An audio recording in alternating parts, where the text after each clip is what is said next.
रजब भट्ट के खिलाफ पीका एक्ट के तहत मुकदमा दर्ज, नई मुश्किल में फंस गए।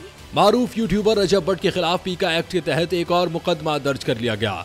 FIR में नया परफ्यूम मुतारिफ कराने का भी जिक्र किया गया है। रिपोर्ट के मुताबिक लाहौर पुलिस ने यूट्यूबर रजब भट्ट के खिलाफ मुकदमे में पीका एक्ट की दफात शामिल की हैं। मज़कूरा मुकदमा थाना नश्तर कॉलोनी में दर्ज किया गया। FIR में जज्बात मजरूह करने की दफात शामिल हैं। सनत नगर लाहौर के सैयद हैदर अली शाह गिलानी की मुद्दत में दर्ज होने वाले मुकदमे में रजब भट्ट की जानिब से नया परफ्यूम मुतारिफ कराने का भी जिक्र किया गया है, जिस पर मुख्तलिफ हलकों की जानिब से शदीद रद्द-ए-अमल सामने आया था। पुलिस के मुताबिक मुलजिम के खिलाफ कानून के मुताबिक कार्रवाई अमल में लाई जाएगी। मुकदमे के इंदराज के बाद मजीद तहकीकात शुरू कर दी गई हैं।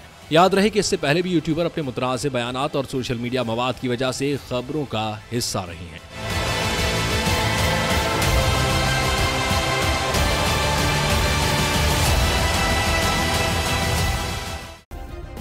सब्सक्राइब करें और बेल दबाएं ताकि कोई खबर रह न जाए।